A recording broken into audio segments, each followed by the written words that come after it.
2월 1일 목요일 아침 말씀 신명기 16장 18절에서 17장 13절 공의로운 하나님 정의로운 사회라는 제목을 가지고 말씀을 살펴보도록 하겠습니다. 한번 따라하겠습니다. 공의로운 하나님, 정의로운 사회. 톰 행크스 주연의 라이언 일병 구하기라는 영화가 있거든요. 2차 세계대전을 배경으로 하는데 그때 라이언 일병이 이렇게 전장 한복판에 있어요. 근데 그 형도 죽고 아마 둘째도 죽고 아들 셋 있는 집인데 라이언 일병 막내마저도 이제 죽을 위기예요. 그 라이언 일병 한 명을 구하려고 특수부대를 동원하는데 그 특수부대가 라이언 일병 구해오면서 정말 많이 죽거든요. 그래서 이제 그 영화가 던지는 질문이 그거예요. 한 사람을 구하기 위해서 너무 많은 사람이 죽어요. 근데 그게 합리적이고 합당한 죽음인가? 더 쉽게 얘기해드리면 이 아침에 잘 이렇게 쉽게 들으시라고. 버스가 내리막길에서 브레이크가 고장났는데 앞에서 사람이 한 명 있어요. 그럼 그 한 명을 치고 승객들을 살릴 건지 아니면 그 한 사람을 살리고 승객을 사고 가운데 몰아낼 건지 이거 참 쉽지 않은 선택이에요. 어느 쪽을 한 가지를 선택을 해서 희생을 해야 되는 거죠. 우리 삶이 다 그래. 이 사회가 무언가 희생을 하지 않으면 얻어지는 것이 없는 가운데 있습니다. 부라는 것은 조금 덜 희생할 수 있는 기회를 잡는 거겠죠. 그러니까 우리가 내 젊음을 책상에서 바치면 좋은 성적을 거둬서 좋은 시험에 합격하는 거고, 내가 그 시간에 친구들하고 놀면 조금 이제 그런 삶들을 살 수 없는 거고, 그러니까 우리 삶의 시간이든 노력이든 뭐든지 제한되어 있잖아요. 그걸 효율적으로 사용하는 거죠. 오늘 본문이 다 그 얘기예요. 그러니까 실제적으로는 뭐 우상 숭배하면 때려 죽여라, 뭐 재판장은 공의롭게 판결해라 이런 뻔한 소리 하고 있는 게 아니라 하나님께서 무슨 얘기를 하고 있냐면 무엇을 위해서 손해 보는 것이 낫냐는 거죠. 어차피 무언가를 유지하려면, 그러니까 무언가를 유지하려면 반드시 손해를 봐야 돼요. 그러니까 교회도 마찬가지죠. 다음 세대가 중요해요, 선교가 중요해요, 전도가 중요해요, 양육이 중요해요. 안 중요한 게 어디 있겠어요, 그죠? 그런데 교회의 시간과 재화, 물질, 사람은 한정이 돼 있거든요. 그러면 무엇을 집중하는 것이 가장 하나님이 기뻐하실까에 대한 질문들을 던질 수밖에 없는 거예요. 그러니까 오늘도 마찬가지죠.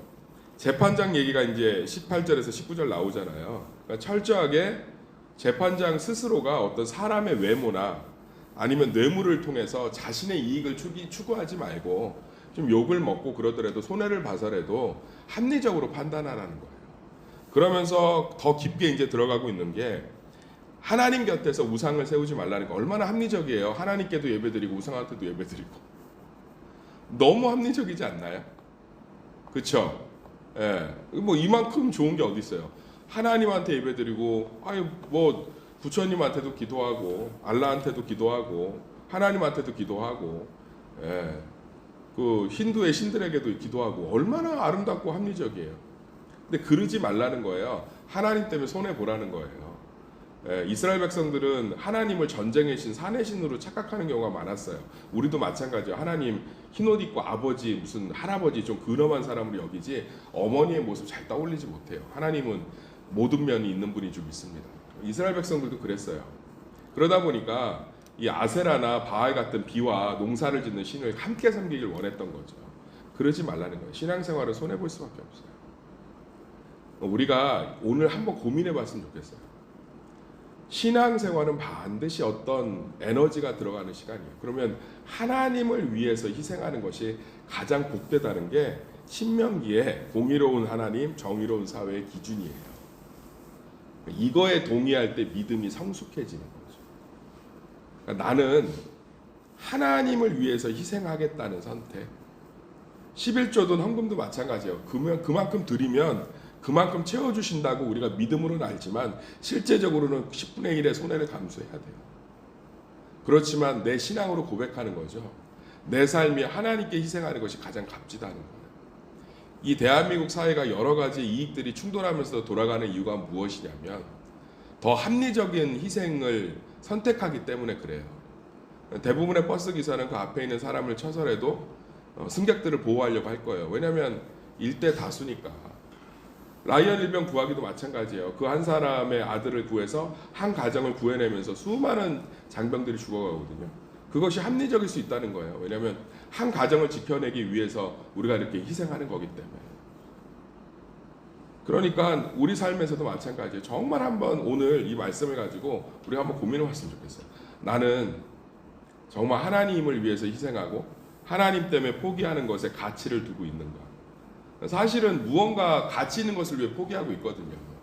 근데 그것이 오늘 하나님 말씀하는 거예요. 나를 보세요. 내 하나님 여호와를 위하여 쌓은 제단 곁에 21절 어떠한 나무로든지 아세라상을 세우지 말며. 얼마나 아까 이거 너무 세상적으로 볼 땐 깔끔해요. 그 뭐 멀티플렉스 영화관인 거죠. 1관에서는 하나님께 예배, 2관에서는 아세라, 3관에서는 바알, 4관에서는 밀곰. 얼마나 편해요. 5관에서는 다곤. 선택해서 들어가고 한 바퀴 쫙 돌고 나면 바다의 신에게, 산의 신에게, 전쟁의 신에게, 비의 신에게, 대지의 신에게 다 예배드리니까 얼마나 축복받겠어요. 말만 들어도 지금 막 가슴 뛰지 않나요? 그런데 포기하라는 거예요. 하나님 때문에. 비 오는 거 포기하고 바다 포기하고 다 포기하라는 거예요. 하나님이 모든 걸 주관하시기 때문에. 무엇이 가장 합리적인 희생인가를 떠올리라는 거예요. 우리 삶 가운데 이런 신앙적 합리성이 넘치길 간절히 소망합니다. 하나님을 위해서 희생하고 포기하는 인생과 시간이 가장 값진 인생인 것을 우리가 경험하고 고백할 수 있어야 되는 줄 믿습니다. 17절도 마찬가지죠. 같이 읽어볼까요? 시작. 흠이나 악질이 있는 소와 양은 아무것도 내 하나님 여호와께 드리지 말지니 이는 내 하나님 여호와께 가증한 것이 됩니다. 그렇죠? 소하고 양 드릴 수 있겠어요? 농사 시대 소하고 양 지금 시대로 얘기하면 한 달치 월급 전체? 아니면 전세금의 한 반? 그러니까 드리고 싶지 않죠. 소가 있어야 농사를 짓고 양이 있어야 돈을 버는데 희생하라는 거죠. 방석기 목사님이 정직에 대한 논문을 쓰셨어요. 거기에 기가 막힌 표현이고 제가 그때부터 정직이라는 것들이 제 안에 다 그럴 수는 없지만 많이 자리 잡게 됐는데 정직은 손해예요. 따라합시다. 정직은 손해입니다. 그걸로 딱 이해하면 성경적 정직은 다 이해돼요. 정직은 손해예요. 그걸 하나님이 갚아주시고 이런 부차적인 문제고 그냥 하나님 때문에 손해보는 것, 그게 정직이에요. 내가 물건을 적절한 마진을 갖고 파는 것, 그게 정직이죠. 더한 이윤을 포기하는 거예요. 내가 이 사람에게 미움받아도 사실대로 얘기하는 것, 내 이익을 포기하는 것, 그게 정직이라고요. 그러니까 정직은 결단도 아니고 양심도 아니에요. 정직은 하나님의 말씀을 따라서 손해보는 거예요. 그게 우리들 가운데 있어야 되는 줄 믿습니다. 2절부터 17장 2절부터 7절까지도 다 그 얘기예요. 우상 숭배하는 재판의 절차를 하는데, 그러니까는 우상 숭배한다고 때려 죽이래잖아요. 성문으로 끌어내서 남자나 여자나 돌로 쳐 죽여라. 너무하다는 생각이 안 들어요. 그만큼 우상 숭배를 통해서 공동체 전체가 무너지는 것보다 우상 숭배가 시작되는 소수를 징계하는 게 낫다라는 거잖아요. 근데 그 절차에 대해서는 합리적으로 얘기하고 계시죠. 두세 사람의 증언이 없거나 재판관 자체가 자세하게 살펴보지 않을 거면 진행하지 마라. 이게 오용될 수 있잖아요. 누구 음모하려고 저 사람 우상 숭배했어요. 때려 죽이고 저 사람 우상 숭배했어요. 근데 정적 제거하고 이런 도구로 사용되지 못하게 두세 사람의 증언과 재판장이 자세히 조사해봐라 이렇게 얘기하고 있잖아요. 그건 이제 부차적인 문제고 어쨌든 하나님께서는 항상 그런 것들이에요. 죄악이 들어와서 그러니까 손가락 끝에가 썩어가는데 그걸 치료할 항생제가 없으면 손가락을 자르는 게 나은 거죠. 왜? 전체가 병들어 죽는 것보다. 그러니까 이 땅이 죄악으로 가득하기 때문에 반드시 희생을 전제로 할 수밖에 없어요. 아담과 하와가 에덴 동산에서 쫓겨날 때 하나님께서 마지막으로 가죽옷을 지어 입히거든요. 가죽옷을 지어 입힌다는 건 어떤 동물의 희생이 전제된 거예요. 죄를 짓기 전에는 희생이 없었다고요. 피 흘림이 없었다고. 그런데 아담과 하와가 에덴 동산을 떠나면서 하나님이 하신 게 뭐냐면 가죽옷을 지어 입혀요. 그러니까 토끼털 옷이든 염소털 옷이든 양털 옷이든 누군가 죽은 거 아니에요. 이미 사회가 인간이 죄를 지음으로 말미암아 반드시 무언가는 포기해야 되는 시대가 시작됐음을 알리는 거예요. 땀을 흘려야 먹을 것이며 해산의 고통이 있어야 아이를 낳을 것이며 누군가가 죽어야 니네가 가죽 옷을 입을 것이며 그런 가운데 우리는 어떠한 기준과 원칙을 갖고 살아가냐. 저는 이제 아마 전 두세 가지 정도 원칙을 갖고 있는 것 같아요. 첫 번째는 이제 항상 약한 사람, 소외된 사람, 그 순간에 가장 약하고 소외된 사람을 초점을 맞추는 게 맞다라고 생각을 해요. 그렇기 때문에 제가 좀 희생을 하더라도가 희생이에요. 항상 선택은. 그래야 그럼 그게 항상 좋더라고요. 두 번째는 좁은 길을 선택하려고 합니다. 넓은 길보다는 내가 좀 손해보고 희생보는 길을 선택하면 그 길이 항상 넓은 길이 되더라고요. 세 번째는 하나님의 말씀 중심을 선택하려고 해요. 그러니까 교회가 지금 체육대회를 해야 됩니까? 뭐를 해야 됩니까? 하면 조금 더 말씀에 집중하고 뭐 행사를 할 때도 조금 더 이제 어린아이들이나 연약한 분들 배려를 해서 이제 하고 그러니까 뭐 체육대회 할 때 우리 밥차 불렀잖아요.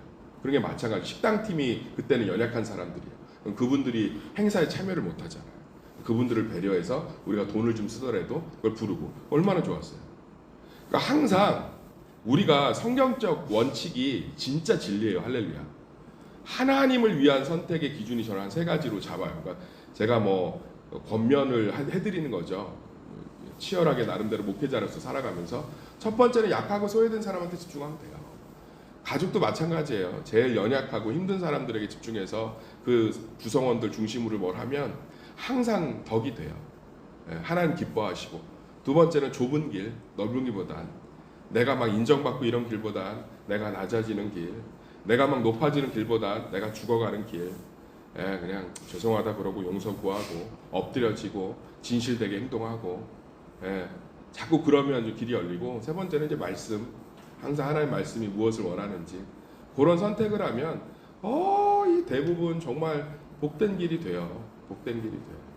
제가 좁은 길 선택해서 이익만 누렸냐? 그렇지 않아요. 뭐 치명적인 손해도 많았습니다. 그런데 그 끝자락에 가면 그 치명적인 손해가 치명적인 이익이 돼 있더라고요. 제가 좁은 길을 선택해서 굉장히 손해본 적이 있거든요. 아주 손해본 적이 있어요. 근데 그 좁은 길 때문에 손해본 것들이 뭐 하나님 어느 순간인가 어떤 분도 그러더라고요. 나 하나님 뜻대로 이렇게 좁은 길을 선택하는데 이런 아픔이 있습니다. 저도 그런 아픔이 있습니다. 그래서 제 아픔을 드러내니까 그분이 너무 위로받으시더라고요.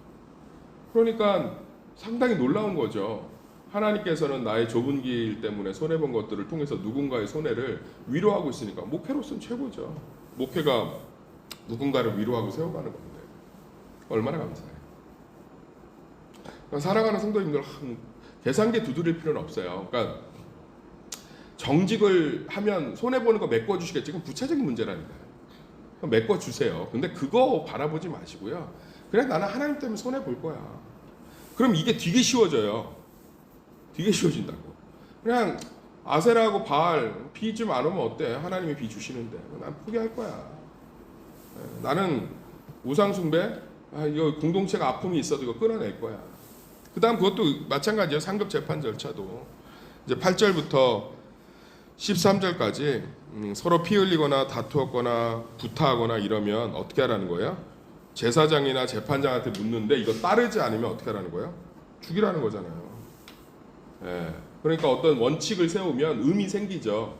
그렇잖아요. 의미 생기면 그거 지키기 위해서 다른 거 좀 희생하라는 거예요. 다 그 얘기예요. 성숙한 선진국 사회의 특징이 뭔지 아십니까? 희생이 전제돼 있어요. 스위스가 평균 연금이 부부 합산 한 700 정도 나옵니다. 연금 개시일도 빨라요. 40 중반 되면 개시돼요. 야, 나 그 나라 살고 싶다. 와, 40 중반부터 한 달에 부부 합산 700씩 나오면 이거 진짜 대박인데 세금 90%입니다.